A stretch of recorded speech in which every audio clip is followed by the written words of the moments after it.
revolution comes. When the revolution comes. When the revolution comes. When the revolution comes. When the revolution comes, some of us will probably catch it on TV with chicken hanging from our mouths. You'll know it's revolution because there won't be no commercial. When the revolution comes. When the revolution comes. When the revolution comes. Preacher pimps are gonna split the scene with the communion wine stuck in their back pockets. Faggots won't be so funny then, and all the junkies will quit their nod and wake up when the revolution comes. When the revolution comes, transit cops will be crushed by the trains after losing their guns, and blood will run through the streets of Harlem, drowning anything without substance when the revolution comes. When the revolution comes. When the revolution comes. When the revolution comes. I hope pearly white teeth fall off the mouths that speak of revolution without reference. The course of revolution is 360 degrees. Understand the cycle that never ends. Understand the beginning to be the end, and nothing is in between but space and time that I make or you make to relate or not to relate to the world outside my mind, your mind. Speak not of revolution until you are willing to eat rats to survive. When the revolution comes. Revolution is south. When the revolution comes. When the revolution comes, guns and rifles will be taking the place of poems and essays. Black cultural centers will be forts supplying the revolutionaries with food and arms when the revolution comes.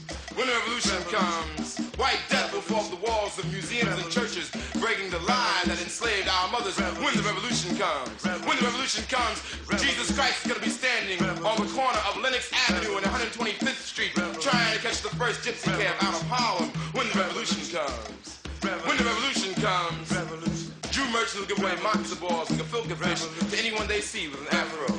Frank Shippen will give away the Apollo to the first person he sees wearing a blue dashiki when the revolution comes. When the revolution comes, afros are going to be trying to straighten their heads, and straighten heads are going to be trying to wear afros when the revolution comes. When the revolution comes. When the revolution comes. When the revolution comes. But until then, you know and I know niggas will party and bullshit and party and bullshit and party and bullshit and party and bullshit and party. Some might even die before the revolution comes. Wow. That was When the Revolution Comes. You're listening to African Australian Voice on 3CR. That's 855 AM on your dial. And in the studio today, we have the privilege of the presence of Mr. Ike, who's got a number of hats. I don't know where to start. I'm not allowed to call you a partner of Slater Gordon anymore, so I'll call you a stakeholder. President of the Nigerian Association, and also one of the mentors at AVAMP. Can you tell us a bit about the work you do with some of the young people who've been in trouble with the criminal justice system? And Sure. So I am a mentor with AVAMP, and AVAMP is the African Visitation and Mentoring Program. And I really took on this role because I felt that for the experience that I'd had, and I've been pretty fortunate in the opportunities that I've had, and all throughout my career I've been passionate about social justice and just trying to make sure that those that are less empowered have a voice. And I sort of wanted to look into mentoring, and I found out that the Jesuits had this mentoring program for African youth. And given a lot of what had been going on in the media around lawlessness and African youth getting into trouble, I thought that, I felt an obligation to at least try and connect with some of these African youth and to see whether or not there was something that I could offer them. And so I did the mentoring program, the AVAP mentoring program, and I currently mentor a young man in Port Phillip Prison, and it's been a very rewarding experience. Yeah. Now, I went to one of your meetings, and I never knew such a kind of program existed.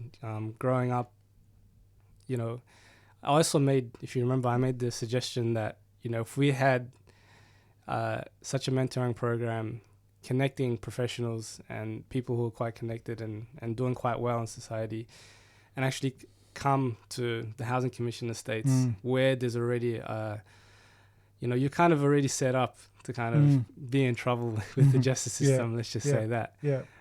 That would have kind of prevented a lot of people going down that path. So, I'm really a huge fan of that program, and I'd love to see, because I also understand that, that program might not continue because there isn't funding for it. Yes, yeah, that's right. And I'm not sure that it's certainly a definite decision yet, but there is a threat that it might not continue due to lack of funding. But you raise a very important point in terms of what you were saying about having young professionals or professionals, come to, some of the areas where, you've got African youth and not only African youth, but, youth in general who, find themselves in trouble with the law. And, what youth are looking for are role models. They're looking for people who can inspire them, who can guide them, and, who can, show them what choices they have. And one of the reasons why I decided to do this was, I find that, a lot of youth feel like they don't have the same opportunities, and I'm talking about African youth, as the wider community, and, they tend to believe that, if you're black or if you're African, that, you may not be able to get a job and all that sort of thing. And, I want to, be proof of the fact that, no, you can. You just have to believe in yourself, and you got to work hard. You got to, go through, what it takes to, be a professional. You've got to study, you've got to get a degree, you've got to get good grades. But if you tick all those boxes, there's absolutely no reason why you can't get a job and a good career. But it all starts with that dream. Absolutely. Like in my experience growing up in that kind of environment, everybody had those dreams once upon a time. But over time, as time passed, like your mind state just gets more negative, it becomes more hopeless, and people kind of fall into the cruts. Whereas if you would have had role models or mentors, you would have been, okay, he's done it, I'm gonna do it. Exactly. So, it's quite an important thing, I think, in the community. It's quite important to have role models, and I'm beginning to find out a number of role models. And as you said, we've spoken about you wanting to start up a mentoring program. I think that's an excellent way to kind of address that issue. Absolutely. So I'm going to skew this a little bit towards one of my interests. I want to ask about like the diversity in the legal system. Do you think that has an impact on the way that we're perceived or the way we interact with the justice system? Absolutely. I think that it's so important that we as Africans and people who come in contact with the law feel like they've got someone that understands them. And, I was saying to you earlier that, we've got quite a large number of Sudanese, Somalians, and quite a number of refugees who are now working, in low-paid jobs in factories, etc., and, who, for no fault of their own, suffer an injury, for example. And, it makes such a difference if, when they come to a law firm, that they see someone who either understands their language or who understands their culture, and who can really connect with them. Because at the end of the day, you know, that the legal profession should reflect, you know, the wider population. And look, there is diversity within the legal profession, but it's been slow. Like, it's growing, but it's been very slow growth. Well, hopefully it starts picking up soon. Absolutely. Yeah. Now we're just going to go to a song by an artist that's actually coming here. His name is Zigizawa, and the song's actually titled Sawa. Hey, TDO, Zig Babanga. በጣም የሚያማምሩ ሴቶች ነው ያሉት። በጣም ይገርማል። አለባበስ፣ ቁመና በስመ አብ ኩልና ደግሞ ጥለኝ እንዳትሄድ። ታላ ቁንጅና ውመናዋን አይና እኔም ፈልጋታለሁ። ችግሩ ቤት ነው ቤቢ ፋያ ደጎ only bossy don't call and I want some come she conjo mata baby oh yeah can I gande tuni oh yeah my pretend it's luta I go tell my mama oh yeah I go tell my papa oh yeah mata pulish napse oh yeah san kunyu berase oh yeah ya negar kwat negar oh yeah baby sawale sawa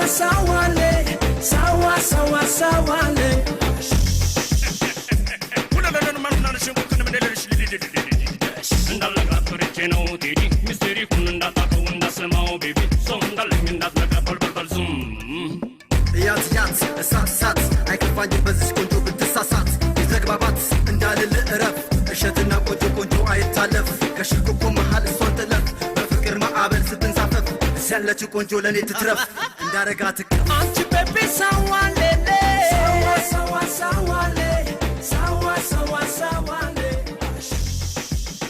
ተረጋጊ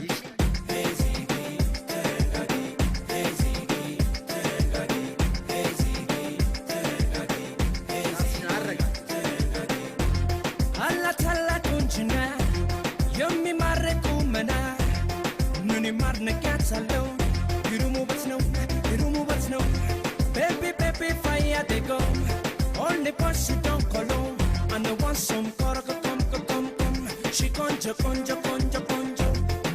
Mata, baby. Go conjo betuni. Go morning the weather. I go see your mama. I go see your papa. Lone sila. Unetunde pekwa. Yalla girl wants the girl. Baby, sawale. Sawale.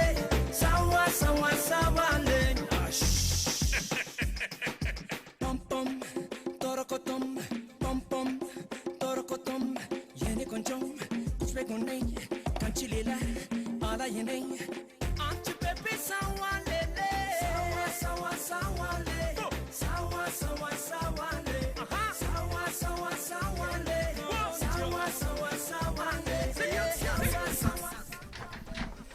That was Teddy Yo and Zigizawa. And then Zigizawa is actually coming to Australia on June the 15th. He'll be performing at the Oriana Reception, 42 Hampstead Road in Maidstone, 8 p.m. till late. I'm not sure how much it costs, so you're going to have to go onto our Facebook page. But Ike and I were just discussing how this is actually a rip-off of a Nigerian song. Maybe fusion, not rip-off. Yeah. That's a better way I think to so. put it. Yeah. You're also making the point of the Independence Day. Nigerian Independence Day is coming up. Yes, so every year Nigerians celebrate their Independence Day on the 1st of October, and around Australia we have a celebratory dinner and dance. So this year it will be on the 12th of October at the Kingston City Hall on Nepean Highway. But the full details, the time and everything will be on our website and on our Facebook page. But it promises to be very exciting. Last year we had Tim Matic perform, and we had a few other Nigerian artists and lots of Nigerian food, and everyone Awesome. gets dressed up in the traditional. traditional garb, so it's Cool. very colourful. Yeah. But yeah, we'll keep you posted. Awesome. Yeah. Check out our Facebook page to find out those details of both the Nigerian Independence Day and Ziggy Zawa's performance. Just about a month before the Nigerian Independence Day, it's Ethiopian New Year on the 13th of September. So there's a festival called Pwagme. Pwagme is the 13th month in the Ethiopian calendar. It runs for 13 about months. 13th month, right. It runs about 5 or 6 days each year, and there's a festival this year to celebrate it.